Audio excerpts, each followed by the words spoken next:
Students, in this video we shall discuss about Peninsular Plateau.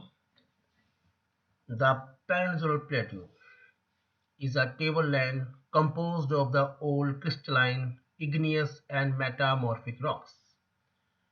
It was formed due to the breaking and drifting of the Gondwana land. This plateau consists of two broad divisions, namely the Central Highlands and the Deccan Plateau. The Central Highlands are wider in the west, but narrower in the east. The eastward extension of this plateau are locally known as the Bundelkhand and Baghelkhand. Second part, the Deccan Plateau is a triangular landmass that lies to the south of the river Narmada. The Deccan Plateau is higher in the west and slopes gently eastwards. Before going further, we can also see some features here in the map of this plateau area. Just see here, it is very clearly visible here. So this is Deccan Plateau. A part of this plateau is also known as Malwa Plateau, Chota Nagpur Plateau, and Deccan Plateau is flanked by ghats on both sides. These are known as Western Ghats and Eastern Ghats. Western Ghats lie parallel to the western coast. They are continuous and can be crossed through passes only. Thal, Bhor and Pal Ghats are in Western Ghats. The Western Ghats are higher than the Eastern Ghats. The highest peaks include the Anaimudi and the Doda Beta in Western Ghats. Mahendragiri is the highest peak in the Eastern Ghats.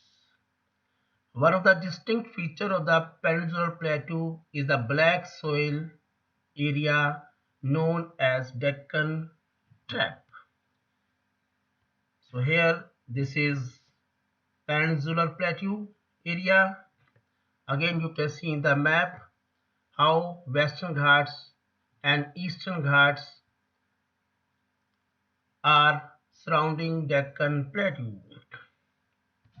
So next topic is the Indian Desert.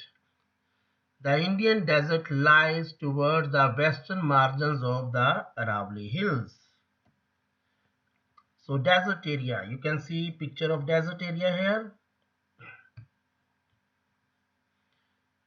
This region receives very low rainfall. It is below 150 mm per year. Luni is the only large river in the Indian Desert. Then the next topic is the coastal plains. Again, if we see in the map areas,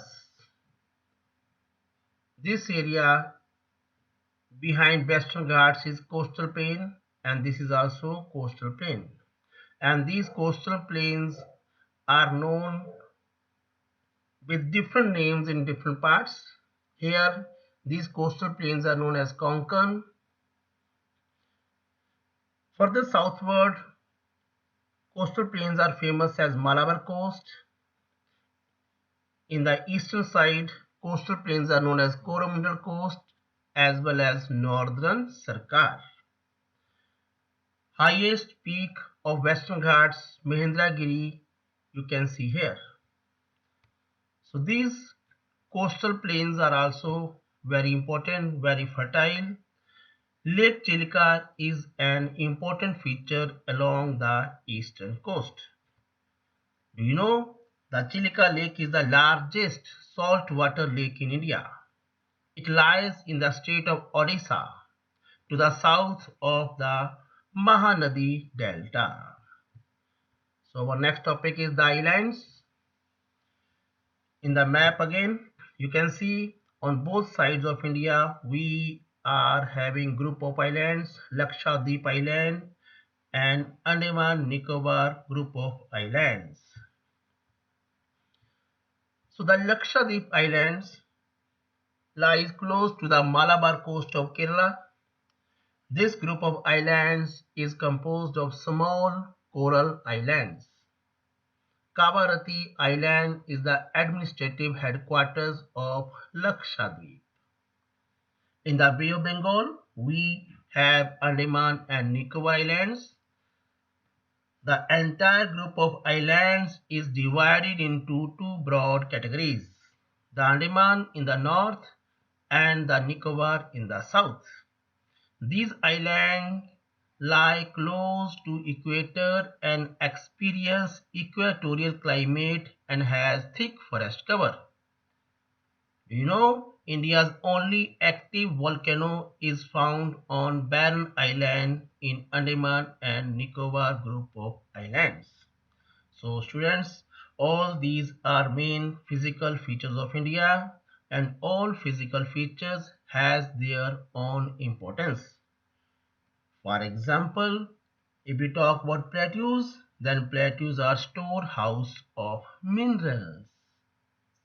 So these are the main features of this chapter.